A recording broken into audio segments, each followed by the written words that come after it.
going to switch now to looking at when the machine that is the device that we're interacting with takes on a social role. What can we learn from how that social role is played, whether as a social agent, the device has a personality, interacts with the individual. And to give this presentation, I'm really happy to introduce Nik Martelaro, who's a PhD candidate in the Center for Design Research here at Stanford. He's been studying the use of social agents in educational tools and is going to talk to us about feedback from social agents. Thank you, Martha. Hi everyone, how are you doing? So the work that I've been doing, as Martha suggested, is work on social agents and learning activities. One of the things I'm really interested in, one of the things we do a lot in the mechanical engineering group, is learning mechatronics. So Arduinos, lighting up lights, moving motors, building interactive devices. So the same type of things that I'm interested in designing, I'm also interested in teaching those things. Nowadays, it's really common to see Arduinos and get a couple of components. You can easily create physical sort of sketches of devices you'd like to create. In a couple of minutes with some markers and LEDs, you can create a stoplight that my friend did here. However, the experience of actually learning this currently isn't the most interactive. So this is not a photo, this is a movie of a student just starting out. So she's really never done a lot of interactive device design. And I actually started working on this work with Malte Jung and Cliff Nass. And it originally started as a sort of a barroom joke. Well, how come the robots or the interactive devices that we design don't have a say in their own design? How come the robot can't say, hey, what are you doing to me? Why are you doing this? Why are you building me like this? And so the main premise for our work was what if the thing that was being created actually takes the role of a social agent and is actually interacting in the creative experience itself.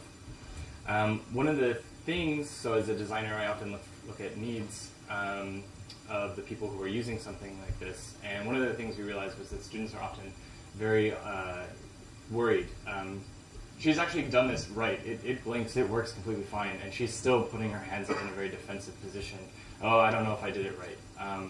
And so we wanted to maybe look at things like task stress, confidence, see if we could improve that through this social agency. So this is actually what I built. So this is a socially interactive Arduino unit. So this is a Wizard of Oz unit. Basically, there's someone in the back who controls it, but we're sort of trying to imagine what this technology could be. So there's a face on this that can elicit a number of sort of emotional reactions. You can see here. So it can look left, it can look right, it can look up, it can smile, it can nod at you, it can frown, it can get bug-eyed and look confused. In addition, it also spoke with the student and had a number of verbal commands. So what we were interested in is actually looking at a couple of different areas of how we might design such objects. So the first axis was on the social agency, and sort of the difference between an off-device, imagine a robot off to the side sort of teaching you, versus on-device, so the actual device itself was an interactive agent. And the way that we sort of manipulated this, aside from the physical manifestations of the devices, was also through some verbal cues. For example, saying things like build the circuit on the board versus build the circuit on my board, so a reference to the self. In a different axis, we actually wanted to play with the idea of an interested device, so something that cared about the student. So in one case, the device wasn't very interested. The face would scan around randomly. There was no rhyme or reason, really. It would sort of observe the student silently while they were building an LED tutorial. And then in another place, in another condition, we'd actually have them with sort of this empathic face, something that would follow them as the user would look around the environment. If the user smiled, it would smile. It would ask things like, what are you doing? It would have a form of sort of ritualistic speech. So if the student said something, it might say, cool, tell me more. That sounds interesting. So for this, we actually had a number, 68 high school students come in, fairly evenly split. They were all part of the Stanford program in the summer. And what they did was the very sort of typical hello world of electronic design, which is making an LED blink. So this was a controlled component. We had them build a tutorial. They were guided by this device. They were working through it. And then what we did was we actually had an exploratory part afterwards where they would just build. We had no sort of ideas of what would happen. We just wanted to see if, one, they would retain what they had learned and actually could maybe apply it to doing some other things, and just see what they might be able to do creatively. This is just to give you a sense of the environment, what they were working with. So they had a set of materials, they had some extra materials, either the onboard or the offboard device, they had a programming laptop, and sort of that little cheat sheet, so those diagrams to guide them through things. So what I'd like to go over now is some quick observations. I mentioned before we're kind of looking at social presence and sort of how one of the things is, do the students actually feel that the device was present and interacting with them? In this condition, interested devices were shown to be more. Socially present students rated them as being more there than something that wasn't, no matter actually what the physical manifestation, whether it was on or off device.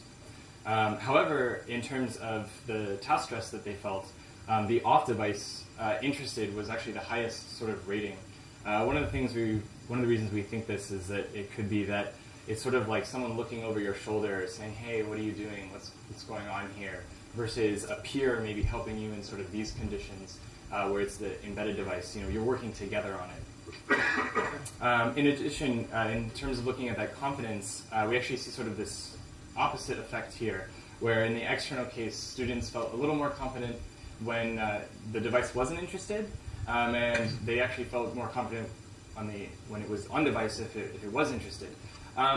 One of the reasons I can think of this is that maybe in this case they felt like a teacher was hand-holding them and then maybe got through it on their own more.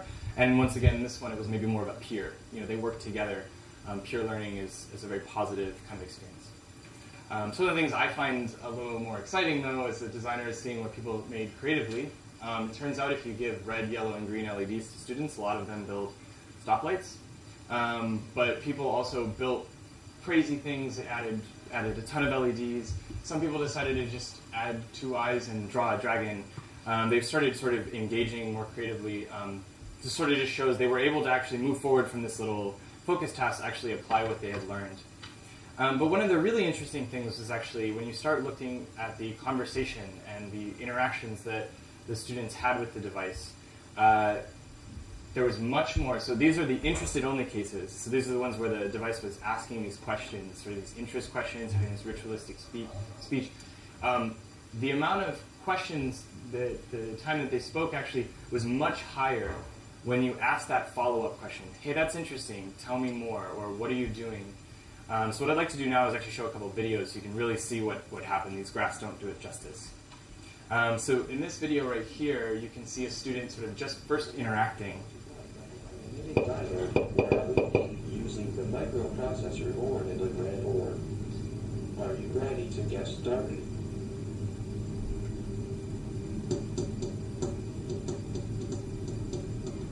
So the student's just tapping. The student's not really engaging. This is very early on in the sort of experiment. However, what's really interesting is to see that over time, the student starts to engage more, and with a little bit more of this interaction, they start opening up. And this student actually tells a very interesting story. Okay.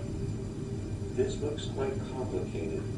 What's the most complicated thing you have ever made? I restored a car when I was about 10 years old with the help of a mechanic, but I did a lot of it by myself without the heavy lifting, but nothing electrical though. Oh, I'd like to know more. My dad does a lot of racing, and when I was a little kid, I loved to sit in the car when I was young, and I asked him one time if I could have it. And he said, sure, but it doesn't run, so I had to get it running. And then that's where it is now. Okay. So this one is a really great example. You can see no engagement beforehand. A little bit later, so all of these things happened within 10 to 15 minutes. And now all of a sudden we have a very sort of meaningful story about the student's life, about the relationship with their father, about race cars, and the car that he actually owns now. All from, I would consider these sort of programmatic type of things.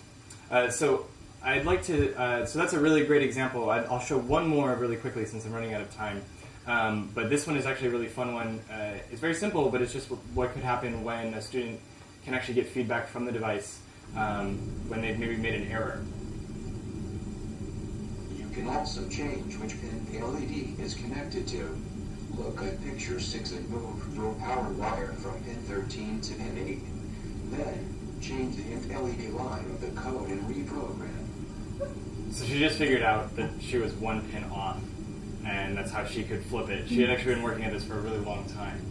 And so that's actually sort of one of the concepts that we've been thinking about is, like, what could happen if we could see, if a student was struggling, like how might we be able to kind of increase this feedback to get them to kind of change what they're doing and then come to these sort of moments, these realizations of what they're doing. So I guess I will just, at this point, say thank you very much, and if anyone has any questions, please feel free to ask.